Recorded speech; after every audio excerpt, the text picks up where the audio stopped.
Missouri basketball loses out on two of its biggest known targets in the portal.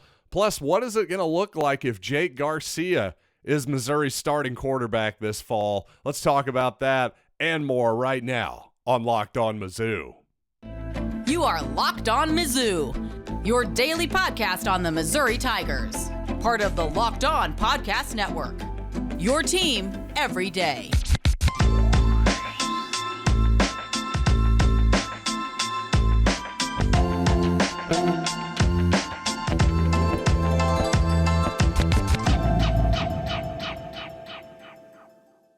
Hey, all you true sons and daughters, I'm John Miller, your Mizzou mafioso and the central scrutinizer of Missouri Tigers football and basketball. And by the way, skip trips to the grocery store and count on HelloFresh to make home cooking easy, fun, and affordable. That's why it's America's #1 meal kit. Go to HelloFresh.com/College60 and use code College60 for 60% off plus free shipping. And of course, some not so great news, I suppose, on the court for the Missouri Tigers. And I say suppose because obviously, you know what? If Dennis Gates thought that Caleb Love and Fardaws Aimaq, I hope I'm saying that correctly. I really don't mean to mispronounce that name, but the former Texas Tech center there, Mr. Aimaq, I gotta say, I think Missouri is okay without both of these guys. Now, don't get me wrong. Caleb Love, an incredibly talented player, obviously had that big run a couple years ago in March Madness, but otherwise, again, as I've said before on this show, sources in that part of the country are telling me he is not exactly the most missed guy in the world at Chapel Hill. And I'm sure if he had committed to Missouri, I'd be on this program right now talking myself into it about, hey, Dennis Gates, he's the right guy to get the most out of Caleb Love. He'll be playing off the ball more, blah, blah, blah, blah, blah. Well, guess what? Missouri fans don't have to worry about that. He's following Juwan Howard to Michigan. And by the way, Trey Jackson, former Missouri Tiger, eventually transferred to Seton Hall. Well, he's going to Michigan as well. So Juwan Howard betting some money, I guess, figuratively speaking, on some guys who were highly ranked high school prospects that maybe just haven't quite gotten the most out of their games so far in college. Now, again, to me, Caleb Love, he would have been a nice addition. I don't think he was a guaranteed plus, though. I just wonder how he would have affected chemistry on next year's squad. Certainly the talent is there, but I don't know. There's a lot of 6'4" guards out there who can shoot 30% from downtown. On paper alone, that's just not that big of a loss in my humble opinion. And as far as the Fardaws Aimaq, I don't know how to pronounce his name, folks, the center from Texas Tech, I'm sorry, it's a pretty big red flag to me when a big guy is sub 50% shooting and he doesn't shoot three-pointers. If he's always around the basket and he can't make at least half of his field goals and he's a pretty poor free throw shooter at that, you know, I just wasn't all that torn out to miss on that kid either. And especially when, again, every single day there are more and more interesting players coming into the transfer portal. Again, as it's been described, these were two of the highest profile known targets for Missouri. We don't know everyone who Missouri is in on, and there are lots of guys in that have publicly expressed that, oh, Missouri has reached out to me. I am going to take a visit to Missouri. Still some really, really interesting guys out there in the portal. Now, again, are we sure those two guys are great players? Again, apparently Dennis Gates thinks so. Good enough for me. But on paper, neither one of those guys are a game changer. Again, 6'4" guards who aren't really that great as shooters, big whoop. Rebounders aren't that hard to find either, and I just think the Texas Tech big guy there is really just more of that. Now, Kadin Shedrick, on the other hand, the Virginia player who entered his name into the transfer portal, has played 3 years with the Cavaliers, always played about half the minutes, at least last season.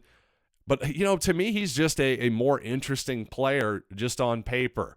A much higher percentage shooter around the rim and a good foul shooter, too. A classic big guy, by the way, who doesn't really shoot three-pointers, But to me, if Duke is after him, he took an official visit to Duke. He's visiting Texas on the 18th and also Missouri on the 19th, and that's per On3 Sports. Well, that's kind of all I need to know, really. I think he's a much more interesting player than the Texas Tech big guy, I have to say. Kadin Shedrick, well, maybe we can steal him from Duke. I don't know. A kid from Holly Springs, North Carolina. It's going to be a tough one, but I'm just saying the point is whether we get that particular player or not, there's still plenty of options out there for Dennis Gates in Missouri.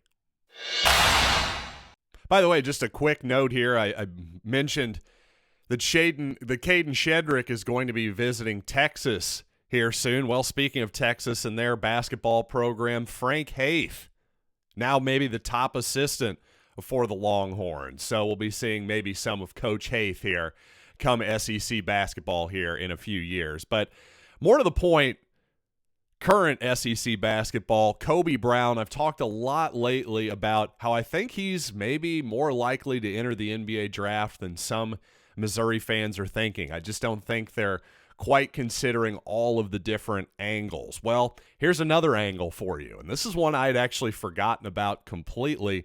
And actually last season, Jabari Walker, a player from Colorado, former Buff, taken with the second to last pick of the 2022 draft, 57th overall. Well, he actually ended up getting guaranteed money, up to $4.7 million in guaranteed money after putting up impressive numbers in the summer league this past offseason. So that throws yet another wrench into the whole thing. Kobe Brown can play himself into millions of dollars in multiple different ways. And again, as I've said before, I think he owes it to himself at the very least to go through the entire draft process. And I've got to think the people, the NBA officials and coaches, well, when they meet Kobe Brown, that's going to be a plus for him. They're going to like him as a young man. So I do think there's a definite chance that Kobe's stock rises at least to the point where, again, he goes to the NBA. I just don't – I really don't know what's going to happen. If I were him, I'd probably be leaning that way. But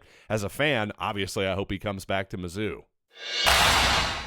You know what? Let's transition to football for a little bit. I've been talking a lot of hypothetical scenarios at the quarterback position for Missouri lately. Well, it's Jake Garcia's turn today. What if the former five-star player becomes the starter for Mizzou this fall? Let's talk about that, but first I want to tell you that grand slams, no-hitters, and double plays are back, baby, and there's no better place to get in on the Major League Baseball action than FanDuel, America's #1 sports book. That's because right now, new customers can step up to the plate with a no-sweat first bet up to $1,000.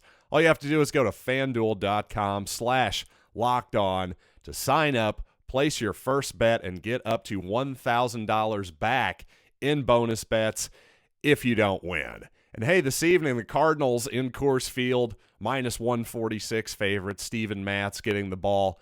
I don't have a lot of strong opinion there, but if you do, now's your chance to get a no-sweat first bet up to $1,000 when you join FanDuel today. Again, that's FanDuel.com/LockedOn to sign up. FanDuel, official partner of Major League Baseball.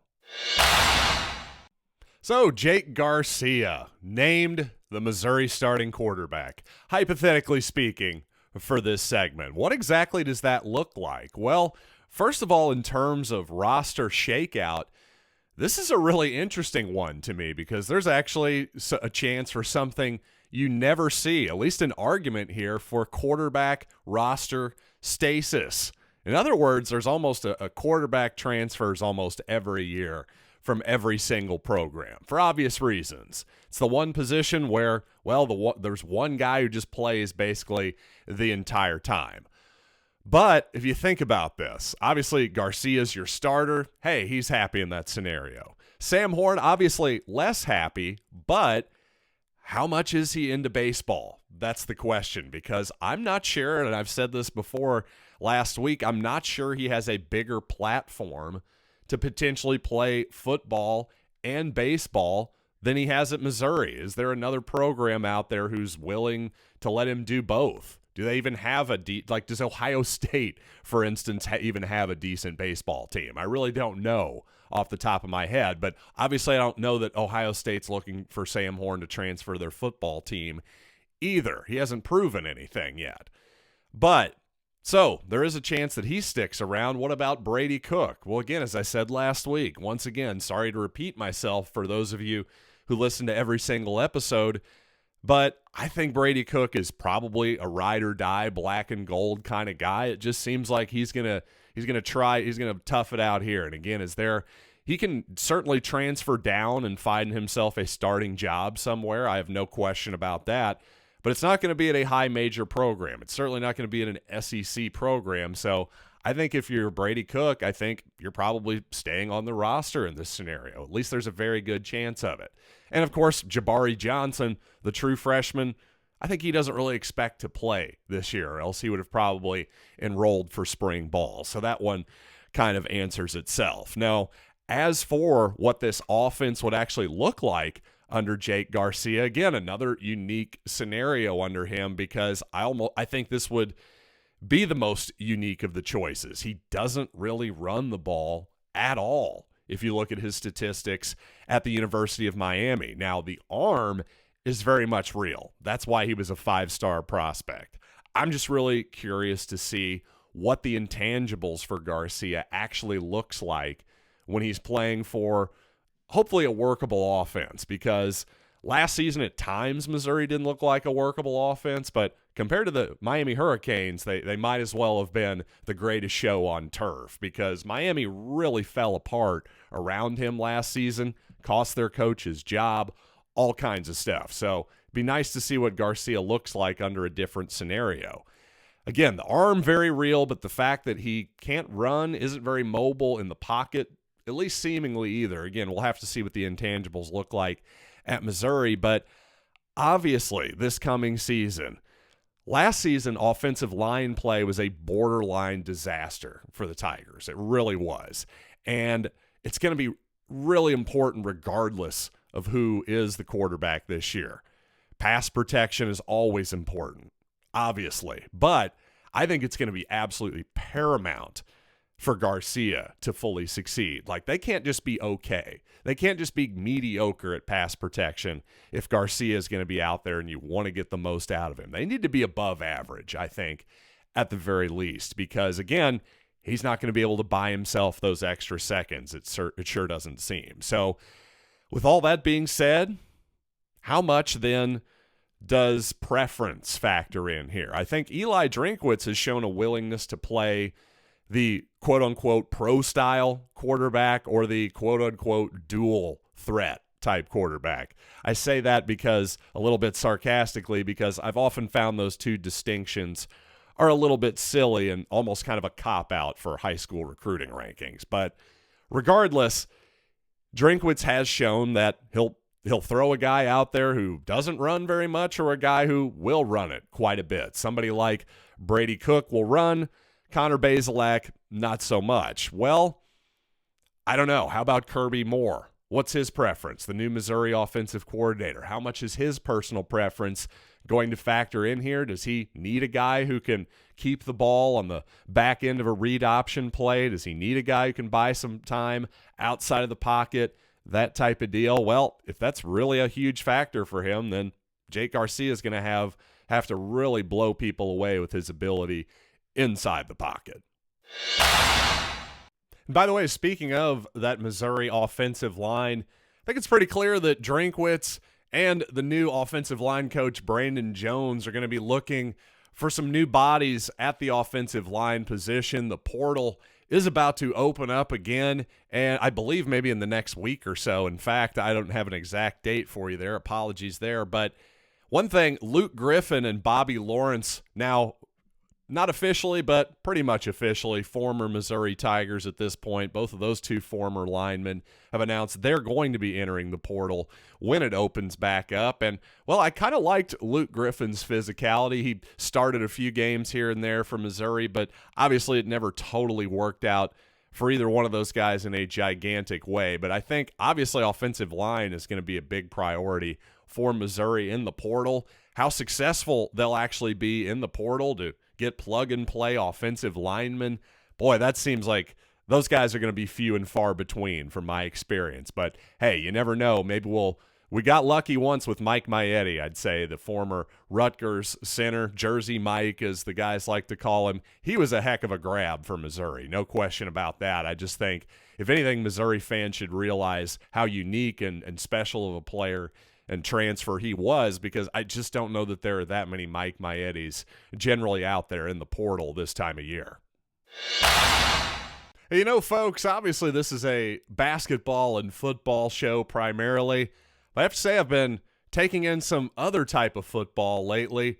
Ted Lasso in particular. This may be the last season of the soccer show on Apple TV+, but I have a pitch for season 4, and it's for Ted Lasso to move to Columbia, Missouri. So I want to tell you all about that right after these quick words. So for those of you who are uninitiated on the Jason Sudeikis vehicle, Ted Lasso, yes, the titular Ted Lasso. This is sort of in season 1, it's kind of like if you've ever seen Major League, right? The owner of the Cleveland Indians, she wants the team to lose, essentially. Well, similarly in Ted Lasso, the owner of AFC Richmond, a soccer club over in England, a fictional soccer club, by the way. Well, she wants them to lose as well. She hates her ex-husband. She's inherited the team. And in order to try to tank the team, she hires Ted Lasso, who is a highly successful American football coach at what is apparently like a Division II level, something like that. So let's say he's from Kansas, by the way. So I don't know, he's a North Dakota State level of success in Kansas. Fictionally, we're talking here. So here's my thing. Now that Ted Lasso has brought AFC Richmond up to great standards, he's won over his erstwhile hateful owner, and now she loves him too and wants the team to win, all that good stuff. Well, rumor is that they're wrapping up Ted Lasso this season. Well, here's my pitch. Let's say AFC Richmond wins the Premier League here, season 3. Ted has openly been talking about, why am I still here? Eventually he's got to go back to America, right? Well, he needs a job, though, doesn't he? Unfortunately, Missouri didn't have a great season in 2023. They need a new coach, and who better than Ted Lasso? Yes, back to the Midwest, back to American football, back to his roots, a show set in beautiful, bucolic Columbia, Missouri. And, of course, he brings Coach Beard with him. He brings Roy with him, too, for all types of comic relief here in town. And, hey, why not Keeley, too? We need a good contrast. We need a little bit of Cockney in our accents as well. So, to me, that's the pitch. College football, Missouri, and the ultimate underdog story, the perfect vehicle for Ted Lasso. Season 4. What do you think? I think I got the Chamber of Commerce and the mayor on board already. But you know what? Thanks for joining me today on Locked On Mizzou and indulging that silly little segment. And thanks, as always, for being with me right here. By the way, check out the Locked On newsletter, by the way, especially NFL draft season. This thing is going to be really helpful for you. I promise you that. Go to lockedonpodcasts.com/newsletter to learn more, or scan your QR code on the screen. So, until next time, I'm John Miller, and this has been Locked on Mizzou.